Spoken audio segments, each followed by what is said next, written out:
SKB Bangla টিউটোরিয়ালে তোমাদের স্বাগত। আশা করছি তোমরা প্রত্যেকেই ভালো আছো এবং সুস্থ আছো। SLST এবং মাদ্রাসা বিষয় পরীক্ষার প্রিপারেশনের জন্য বাংলা বিষয় থেকে আমাদের এই চ্যানেলে বিভিন্ন ধরনের ক্লাস দেওয়া হয়ে থাকে, তার সঙ্গে বিভিন্ন ধরনের মক টেস্টও নেওয়া হয়ে থাকে ধারাবাহিকভাবে। আজকে আমরা আমাদের এই ক্লাসে করব সমগ্র বাংলা সাহিত্যের ইতিহাস মক টেস্টের নম্বর 15। আর এই মক টেস্টের বিশেষত তোমরা যারা দেখেছো তারা অবশ্যই জানো যে এই মক টেস্টে যে প্রশ্নগুলি নেওয়া হয় সেই প্রশ্নের বিভিন্ন ধরনের গুরুত্বপূর্ণ তথ্যগুলিও কিন্তু তুলে ধরার চেষ্টা করা হয়, যাতে তোমরা একটি প্রশ্নের পাশাপাশি বিভিন্ন ধরনের তথ্য তোমরা পেয়ে যেতে পারো, আর সেখান থেকে প্রশ্ন আসলে সেই প্রশ্নের অ্যান্সার যাতে তোমরা সঠিকভাবে নির্ণয় করতে পারো। চলো তাহলে দেরি না করে আজকের ক্লাসটি শুরু করছি। সমগ্র বাংলা সাহিত্যের ইতিহাস থেকে এই মক টেস্ট। আজকের 1 নম্বর প্রশ্ন, মহারাজ কৃষ্ণচন্দ্রের রাজসভায় কোন শাক্ত পদকর্তা পৃষ্ঠপোষকতা লাভ করেছিলেন? কমলাকান্ত ভট্টাচার্য, কমলাকান্ত বন্দ্যোপাধ্যায়, রামপ্রসাদ সেন, রামপ্রসাদ ভট্টাচার্য। এখানে সঠিক অ্যান্সার হবে সি, রামপ্রসাদ সেন।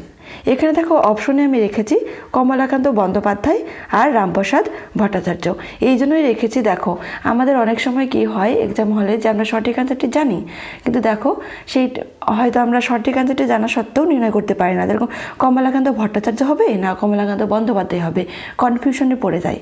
আর যাতে তোমরা সেটা না পড়ো সেই জন্য এইভাবে আমি অপশন রেখেছি এই প্রশ্নে। রামপ্রসাদ সেনের জন্ম হয় 1720 থেকে 1721 খ্রিস্টাব্দের মধ্যে হালি শহরের কুমারহট্ট গ্রামে এক বৌদ্ধ পরিবারে। তার মৃত্যু হয় 1781 খ্রিস্টাব্দে। রামপ্রসাদ সেনের বংশ পরিচয় পাওয়া যায় কোথায়? বিদ্যাসুন্দর কাব্যে। 2 নম্বর প্রশ্ন, দুহু করে দুহু কাঁদে বিচ্ছেদ ভাবিয়া পংক্তিটি কার রচনা? চণ্ডীদাস, বিদ্যাপতি, জ্ঞানদাস, গোবিন্দ দাস। সঠিক অ্যান্সার হবে এ, কবি চণ্ডীদাস। এই পংক্তিটি কবি চণ্ডীদাসের। রাধাকৃষ্ণ একে অপরকে আলিঙ্গন থেকে ভবিষ্যতে তাদের বিচ্ছেদ হবে একথা ভেবে তার কান্না। এখানে তার কান্না বলতে কিন্তু রাধার কথা বলা হয়েছে। 3 নম্বর প্রশ্ন, খুল্লনা লহনার কাহিনী নিম্নের কোন কাব্যে রয়েছে? চণ্ডীমঙ্গল, ধর্মমঙ্গল, অন্নদামঙ্গল, মনসামঙ্গল। সঠিক অ্যান্সার হবে এ, চণ্ডীমঙ্গল। চণ্ডীমঙ্গল কাব্যের বণিক খণ্ডে রয়েছে এই কাহিনী। উল্লেখযোগ্য চরিত্রগুলি হল শ্রীমন্ত, ধনপতি সদাগর, কালকেতু, লহনা ও খুল্লনা। 4 নম্বর প্রশ্ন, প্রাচীন চর্যাগানগুলি কারা রচনা করেছিলেন? বৌদ্ধরা, প্রাচীন কবিরা, প্রাচীন পদকর্তারা, বৌদ্ধ সহজিয়া, সিদ্ধাচার্যরা। এখানে সঠিক অ্যান্সার হবে ডি, বৌদ্ধ সহজিয়া সিদ্ধাচার্যরা। প্রাচীন চর্যাগানগুলি রচনা করেছিলেন বৌদ্ধ সহজিয়া সিদ্ধাচার্যরা। বৌদ্ধ সহজিয়া সিদ্ধাচার্যদের মধ্যে উল্লেখযোগ্য হল লুইপা, কানহুপা, সরহপা, মহিপা, কঙ্কনপা, শান্তিদেব। এদের মধ্যে শ্রেষ্ঠ পদকর্তা হলেন কানহুপা। এই প্রশ্নটি কিন্তু খুব গুরুত্বপূর্ণ। কানহুপা মোট 13টি মতান্তরে 12টি পদ রচনা করেছেন। 5 নম্বর প্রশ্ন, কাকে নাথগুরু হারিপার শিষ্য বলে মনে করা হয়? লুইপা, কানহুপা, কঙ্কনপা, শান্তিপা। সঠিক অ্যান্সার হবে বি, কানহুপা। চর্যার রচয়িতাদের মধ্যে কানহুপাকে নাথগুরু হারিপার শিষ্য বলে মনে করা হয়, তবে চর্যাপদের আদি সিদ্ধাচার্য বলা হয় লুইপাকে। এই তত্ত্বটিও কিন্তু খুব গুরুত্বপূর্ণ। 6 নম্বর প্রশ্ন, শ্রীকৃষ্ণ কীর্তন কাব্যের কোন খণ্ডকে বলা হয় ভাগবতের রাস? নৌকাখণ্ড, ভারখণ্ড, বৃন্দাবন খণ্ড, হার খণ্ড। এখানে সঠিক অ্যান্সার হবে সি, বৃন্দাবন খণ্ড। বৃন্দাবন খণ্ডকে বলা হয় ভাগবতের রাস। এখানে কাণ্ড হয়ে গেছে, হবে খণ্ড। শ্রীকৃষ্ণ কীর্তন কাব্যে মোট খণ্ড সংখ্যা রয়েছে 13টি। এর মধ্যে প্রথম খণ্ডের নাম হলো জন্মখণ্ড, আর শেষের খণ্ডের নাম হলো রাধা বিরহ। শেষের খণ্ডকে কিন্তু আমরা রাধা বিরহ খণ্ড বলি না, শুধু রাধা বিরহ বলি। শ্রীকৃষ্ণ কীর্তন কাব্যে মোট 418টি পদ রয়েছে। এর মধ্যে দানখণ্ডে সর্বাধিক 112টি পদ রয়েছে এবং সর্বনিম্ন পদ রয়েছে হারখণ্ডে, মাত্র 5টি। এই তথ্যগুলো কিন্তু খুব গুরুত্বপূর্ণ। 7 নম্বর প্রশ্ন, দৈবকীনন্দন সিংহের কাব্যের নাম কি? গোপাল চম্পু, গোপাল বিজয়, গীত গোবিন্দ, আর্য সপ্তশতী। সঠিক অ্যান্সার হবে বি, গোপাল বিজয়। দৈবকীনন্দন সিংহের কাব্যের নাম হলো গোপাল বিজয়। এই কাব্যে আমরা রাধা, কৃষ্ণ ও বরাইয়ের উল্লেখ পাই, আর এই চরিত্রগুলি কিন্তু রয়েছে শ্রীকৃষ্ণ কীর্তন কাব্যের মধ্যে। 8 নম্বর প্রশ্ন, দুই বোন উপন্যাসের রচয়িতা কে? রবীন্দ্রনাথ ঠাকুর, বঙ্কিমচন্দ্র চট্টোপাধ্যায়, তারাশঙ্কর বন্দ্যোপাধ্যায়, বিভূতিভূষণ বন্দ্যোপাধ্যায়। সঠিক আনসার হবে এ, রবীন্দ্রনাথ ঠাকুর। দুই বোন উপন্যাসের রচয়িতা হলেন রবীন্দ্রনাথ ঠাকুর। 1933 খ্রিস্টাব্দে এটি প্রকাশিত হয়। সমালোচকেরা এই উপন্যাসটিকে নোভেলেট আখ্যা দিয়েছেন। এই উপন্যাসের সমগ্র কাহিনী শর্মিলা, নীরদ, উর্মিমালা এই 3টি অধ্যায়ে বিন্যস্ত হয়েছে। উপন্যাসের উল্লেখযোগ্য চরিত্রগুলি হল নীরদ, শর্মিলা, উর্মিমালা প্রমুখ। উপন্যাসটি সাহিত্যিক রাজশেখর বসুকে উৎসর্গ করা হয়েছে। 9 নম্বর প্রশ্ন, ছিন্নপত্র প্রবন্ধ গ্রন্থটির প্রথম 8টি চিঠি কাকে লেখা হয়েছে? রাজশেখর বসু, ঈশ্বরচন্দ্র বিদ্যাসাগর, প্রমথ চৌধুরী, শ্রীশচন্দ্র মজুমদার। সঠিক আনসার হবে ডি, শ্রীশচন্দ্র মজুমদার। ছিন্নপত্র প্রবন্ধ গ্রন্থটি 1912 খ্রিস্টাব্দে প্রকাশিত হয়। সালটিও কিন্তু খুব গুরুত্বপূর্ণ। ছিন্নপত্রে মোট পত্র রয়েছে 151টি। এর মধ্যে প্রথম 8টি চিঠি শ্রীশচন্দ্র মজুমদারকে লেখা হয়েছে, আর বাকিগুলি লেখা হয়েছে ইন্দিরা দেবীকে। 10 নম্বর প্রশ্ন, বিজ্ঞান রহস্য রচনাটির রচয়িতা কে? ঈশ্বরচন্দ্র বিদ্যাসাগর, রবীন্দ্রনাথ ঠাকুর, বঙ্কিমচন্দ্র চট্টোপাধ্যায়, প্রমথ চৌধুরী। সঠিক আনসার হবে সি, বঙ্কিমচন্দ্র চট্টোপাধ্যায়। বিজ্ঞান রহস্য এই প্রবন্ধ গ্রন্থটি 1875 খ্রিস্টাব্দে প্রকাশিত হয়। এটি প্রকাশিত হয় বঙ্গদর্শন পত্রিকার 2য় সংখ্যা থেকে। এই প্রবন্ধ গ্রন্থের মূল বিষয় হল জীব ও জ্যোতির্বিজ্ঞান। বিজ্ঞান রহস্য প্রবন্ধ গ্রন্থে মোট প্রবন্ধের সংখ্যা রয়েছে 9টি। উল্লেখযোগ্য প্রবন্ধগুলি হল জৈবনিক, চন্দ্রলোক, গগন পর্যটন, চঞ্চল জগৎ ইত্যাদি। 11 নম্বর প্রশ্ন, চৈতন্য চরিতামৃত কাব্যটির রচয়িতা কে? কৃষ্ণদাস কবিরাজ, বৃন্দাবন দাস, গোবিন্দ দাস, কাশীরাম দাস। সঠিক আনসার হবে এ, কৃষ্ণদাস কবিরাজ। কবির আবির্ভাবকাল সম্পর্কে দীনেশচন্দ্র সেনের মতে 1517 খ্রিস্টাব্দ, ডক্টর বিমান বিহারী মজুমদারের মতে 1527 খ্রিস্টাব্দ। তবে 1527 খ্রিস্টাব্দটিকেই যুক্তিসঙ্গত ধরা হয়। 12 নম্বর প্রশ্ন, বলিদান নাটকটির রচয়িতা কে? রবীন্দ্রনাথ ঠাকুর, দ্বিজেন্দ্রলাল রায়, গিরিশচন্দ্র ঘোষ, অমৃতলাল বসু। সঠিক আনসার হবে সি, গিরিশচন্দ্র ঘোষ।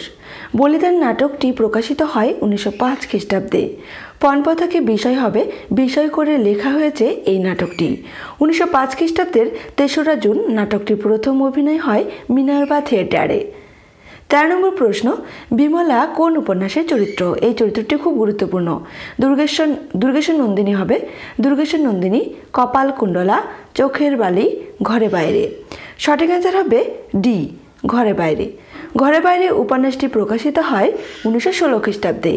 একদিকে সুরাট কংগ্রেসে নরমপন্থী ও চরমপন্থীদের বিবাদ, সাম্প্রদায়িক সংঘাত তথা স্বদেশী আন্দোলনের পটভূমিতে রচিত হয়েছে এই উপন্যাসের কাহিনী। 14 নম্বর প্রশ্ন, নিষ্কৃতি উপন্যাসটির রচয়িতা কে? শরৎচন্দ্র চট্টোপাধ্যায়, রবীন্দ্রনাথ ঠাকুর, বিভূতিভূষণ বন্দ্যোপাধ্যায়, তারাশঙ্কর বন্দ্যোপাধ্যায়। সঠিক আনসার হবে এ, শরৎচন্দ্র চট্টোপাধ্যায়। নিষ্কৃতি উপন্যাসটি 1917 খ্রিস্টাব্দে প্রকাশিত হয়। এই সালটিও খুব গুরুত্বপূর্ণ। এই উপন্যাসের কিছু অংশ 1321 বঙ্গাব্দে যমুনা পত্রিকায় ঘর ভাঙা নামে প্রকাশিত হয়। গ্রন্থাকারে প্রকাশের সময় সমস্ত রচনায় নিষ্কৃতি নামে প্রকাশিত হয়। এই উপন্যাসের মোট পরিচ্ছেদ সংখ্যা হল 9টি। উল্লেখযোগ্য চরিত্রগুলি হল গিরিশ, রমেশ, শৈলজা, হরিশ, সিদ্ধেশ্বরী। 15 নম্বর প্রশ্ন, নিম্নের কোন কাব্যটিকে রাড়ের হবে ঢয়বিন রয় একার হবে? বৈষ্ণব রা, ঢয়বিন রয় একার, বৈষ্ণব রাও। রাড়ের জাতীয় মহাকাব্য বলা হয়। ধর্মমঙ্গল কাব্যকে, চণ্ডীমঙ্গল কাব্যকে, মনসা মঙ্গল কাব্যকে না অন্নদামঙ্গল কাব্যকে? এখানে সঠিক আনসার হবে এ, ধর্মমঙ্গল কাব্যকে। ধর্মমঙ্গল কাব্যকে রাড়ের জাতীয় মহাকাব্য বলা হয়। কেন বলা হয় সেটা একটু জানবো এখন। কারণ ধর্মমঙ্গলের ভিত্তি যেমন ঐতিহাসিক, তেমনি জাতীয় চরিত্র অবলম্বনে কাব্যটি রচিত হয়েছে। এতে রাড়ের অধিবাসীদের বৃহত্তর জীবনের চালচিত্রের পাশাপাশি মহাকাব্যের উপযোগী বীর রসের উপাদান, বীরত্ব, সাহসিকতা, কর্তব্যপরায়ণতা ধর্মমঙ্গল কাব্যে লক্ষ্য করা যায়, যার জন্য কাব্যকে রাড়ের জাতীয় মহাকাব্য বলা হয়।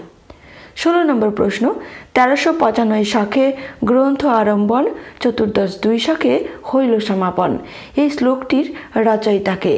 বিদ্যাপতি, কাশিরাম দাস, মালাধর বসু, কৃষ্ণদাস কবিরাজ। সঠিক অ্যান্সার হবে সি, মালাধর বসু। এই শ্লোকটি হলো মালাধর বসুর। এই শ্লোকটি শ্রীকৃষ্ণ বিজয়ী কাব্যের। কবির উপাধি হলো গুণরাজ খান। 17 নম্বর প্রশ্ন, নাটক কথাটি কোন বাংলা রচনায় প্রথম পাওয়া যায়? এই প্রশ্নটিও কিন্তু খুব গুরুত্বপূর্ণ। চর্যাপদ, শ্রীকৃষ্ণ কীর্তন কাব্য, ভাগবত, মহাভারত। সঠিক অ্যান্সার হবে এ, চর্যাপদে। নাটক কথাটি চর্যাপদের 17 নং পদের বিনা পাদের পদ প্রথম বাংলা রচনায় পাওয়া যায়, যেখানে কথাটি রয়েছে নাচন্তি বাজিল গান্ধী দেবী বৌদ্ধ নাটক বিশ্বা হয়ে। 18 নম্বর প্রশ্ন, মনসা বিজয় কাব্যটির প্রকাশকাল নির্ণয় করো। 1490, 1492, 1493, 1495। সঠিক অ্যান্সার হবে ডি, 1495। কাব্যটির রচয়িতা হলেন বিপ্রদাস পিপলাই। এই তথ্যটিও খুব গুরুত্বপূর্ণ। কাব্যটি 1495 খ্রিস্টাব্দে রচনা সমাপ্ত হয় কাব্যটির আর কি। কাব্যটির অন্য নাম হলো মনসা মঙ্গল কাব্য। 19 নম্বর প্রশ্ন, কল্লোল পত্রিকার সম্পাদকের নাম কি? প্রমথ চৌধুরী, দীনেশচন্দ্র সেন, দীনেশ রঞ্জন দাস, বঙ্কিমচন্দ্র চট্টোপাধ্যায়। সঠিক অ্যান্সার হবে সি, দীনেশ রঞ্জন দাস। কল্লোল পত্রিকার সম্পাদক হলেন দীনেশ রঞ্জন দাস ও আরও একজন রয়েছেন, তিনি হলেন গোকুলচন্দ্র নাগ। এটি প্রথম মাসিক গল্প সাহিত্যিক পত্রিকা। এই পত্রিকার মাধ্যমে বাংলা সাহিত্যে রবীন্দ্র প্রভাবমুক্ত ভিন্ন স্বাদের সাহিত্যিক ও সাহিত্য ধারার উন্মেষ ঘটে এবং ফ্রেডীয় মার্ক্সবাদী ভাবধারাপুষ্ট সাহিত্য রচনার সূত্রপাত ঘটে। এছাড়াও এই পত্রিকাকে কেন্দ্র করে অচিন্ত্য কুমার, প্রেমেন্দ্র মিত্র, বুদ্ধদেব বসু, শৈলজানন্দ মুখোপাধ্যায় প্রমুখেরা সাহিত্য চর্চা করে বাংলা সাহিত্যকে সমৃদ্ধ করেছিল। 20 নম্বর প্রশ্ন, আজকের শেষ প্রশ্ন, নিম্নের কোন সালটি ভুল রয়েছে? দেখো, নিম্নে 4টি উপন্যাস রয়েছে এবং তার প্রকাশকাল রয়েছে। এবার কোন প্রকাশকালটি ভুল রয়েছে সেটা নির্ণয় করতে বলছে। চোখের বালি 1904, নৌকাডুবি 1906, চতুরঙ্গ 1916, শেষের কবিতা 1929। এখানে সঠিক অ্যান্সার হবে চোখের বালি। দেখো, এই সালটি ভুল রয়েছে, 1904 রয়েছে। চোখের বালির প্রকাশিত সাল হবে 1903। চোখের বালি উপন্যাসটির সাল ভুল রয়েছে। চোখের বালি উপন্যাসটি প্রকাশিত হয় 1903 খ্রিস্টাব্দে। মানবচিত্ত ও মানব সম্পর্কের জটিলতা, চরিত্রের পারস্পরিক ঘৃণা, প্রেম, কাম, ঈর্ষা সবকিছু নিয়েই এক মনস্তাত্ত্বিকতা তৈরি হয়েছে উপন্যাসের কাহিনীতে। উপন্যাসের মোট পরিচ্ছেদ সংখ্যা হলো 55টি। উল্লেখযোগ্য চরিত্রগুলি হলো মহেন্দ্র, বিনোদিনী, আশালতা, বিহারী প্রমুখ। আজকের ক্লাসটি এ পর্যন্তই। ক্লাসটি তোমাদের কেমন লাগলো অবশ্যই কমেন্ট করে জানিও। সবাই সুস্থ থেকো, ভালো থেকো, ধন্যবাদ।